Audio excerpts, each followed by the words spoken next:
வணக்கம். கபடத்துறவி லக்குவன் சீதையை தனியாக குடிலில் விட்டு உடன் விரைந்தான் ராமனைத் தேடி. லக்குவன் சென்ற மாத்திரத்திலே ராவணன் துறவி கோலத்தில் பஞ்சவடியை அடைந்தான். தன் திட்டப்படி எல்லாம் நடக்கிறது என்பதை உணர்ந்தான் ராவணன். சீதை இருந்த குடிலுக்கு வெளியே நின்றான் ராவணன். அம்மா, இந்த துறவிக்கு உணவு தாருங்கள் என்று குரல் கொடுத்தான். சீதை அவனுடைய பக்தி பூர்வமான உருவத்தை பார்த்து அவனை வரவேற்றாள். உணவுடன் வந்தாள் சீதை. அவளை அருகில் பார்த்தான் ராவணன். தங்கை வர்ணித்ததை விட பேரழகியாக உள்ளாள். இவளை அடைந்தே தீர வேண்டும் என்று நினைத்தான். சீதா பிராட்டியினுடைய மேனி அழகை வந்தவன் மிகைப்பட வர்ணித்தான். அப்படி செய்வது ஒரு துறவிக்கு ஒவ்வாத செயலாகும். ஆயினும் குழந்தையின் பாங்கு படைத்திருந்த மாதரசி அவனுடைய போக்கை பற்றி சந்தேகப்படவில்லை. பின்பு, பேரழகியே, இலங்கையின் பேரரசன் நான். என் பெயர் ராவணன். தேவர்களுக்கு அரசனான இந்திரனும் என்னை கண்டால் நடுங்குவான். கைலை மலையையே தூக்கிய வலிமை உடையவன் நான். என்னுடன் அரியணையில் அமர்ந்து பேரரசியாக வாழலாம். உன்னுடன் வந்த மானுடர்களை மறந்துவிடு. என்னுடன் வா என்று அவள் கையை பிடித்து இழுத்தான்.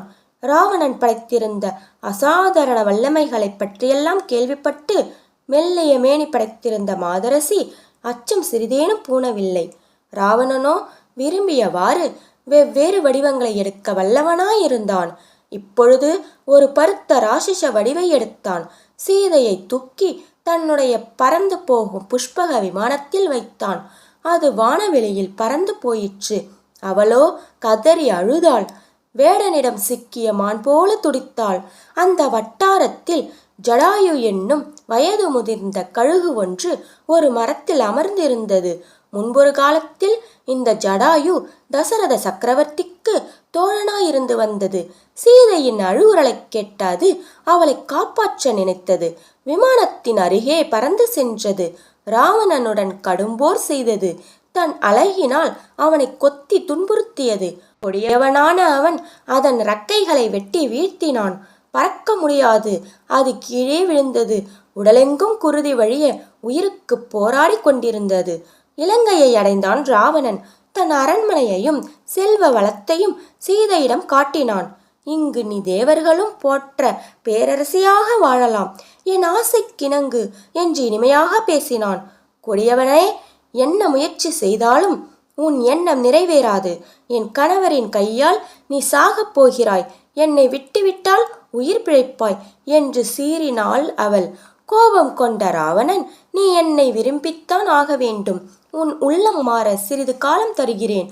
அதன் பிறகும் பிடிவாதமாக இருந்தால் உன்னை கொன்று விடுவேன் என்றான். அரக்கியர் சிலரை அங்கே சீதைக்கு காவல் வைத்தான் ராவணன். அதற்கு பொருத்தமான இடம் அசோகவனமாயிற்று. ராவணனின் தம்பி வீடனின் மனைவி திரிசிடையாவாள்.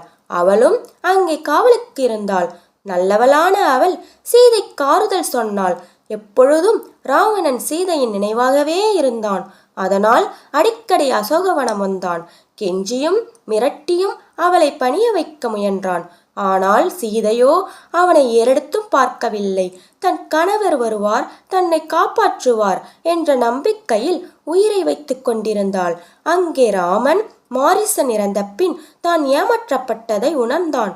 லக்குவன் செய்த எச்சரிக்கை முற்றிலும் பொருத்தமானது. ராமன் குடிலை நோக்கி விரைந்தான். தம்பி எதிரே வருவதை பார்த்து அதிர்ச்சி அடைந்தான் ராமன். தம்பி, அந்த பொன்மான் அரக்கரின் சூழ்ச்சி. அதை கொன்றுவிட்டேன். சீதையை தனியே விட்டு வரலாமா? அவளுக்கு என்ன துன்பம் நேர்ந்ததோ என்று பதறினான். தான் வர நேர்ந்த சூழலை வருத்தத்துடன் சொன்னான் லக்குவன். அவர்கள் இருவரும் குடிலை நோக்கி வேகமாக நடந்தார்கள். குடிலை அடைந்த அவர்கள் சீதையை தேடினார்கள். அங்கே சீதை இல்லை. சுற்றி உள்ள இடங்களில் எல்லாம் தேடினார்கள். எங்குமே சீதை கிடைக்கவில்லை. பித்து பிடித்தவன் போல ஆனான் ராமன். அங்கிருந்த மரங்களையும் விலங்குகளையும் பறவைகளையும் பார்த்தான். சீதையை நாம் மீண்டும் காண்போமா என்று ராமன் வருந்தினான். பின்பு வனத்தில் எங்கும் தேடி பார்க்கலானார்கள் சகோதரர்கள் இருவரும். வரும் வழியில் மான் மந்தை ஒன்றை பார்த்தார்கள். அப்பாவிகளாகிய அவ்விலங்குகள் வானத்தை பார்த்து கொண்டு தென் திசையை நோக்கி நகர்ந்தன.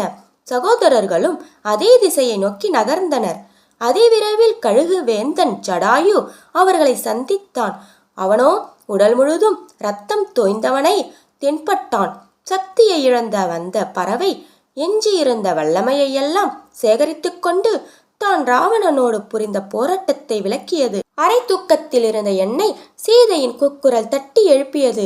பொல்லாத ராவணன் அவளை சிறை தூக்கிச் சென்றதை நான் கண்டேன். அவனுடன் போரிட்டேன். அவனை எதிர்த்து அழகால் கொத்தவும் நகங்களையும் அவன் துண்டித்து விட்டான். சிறையெடுக்கப்பட்ட சீதை தனக்கு நேர்ந்த துயரத்தை உனக்கு தெரிவிக்கும்படி என்னிடம் பரிந்து வேண்டியதால் குற்றுயிர் உற்று நான் இங்கு கிடக்கிறேன். தேடி அவனை கண்டுபிடிப்பாயாக.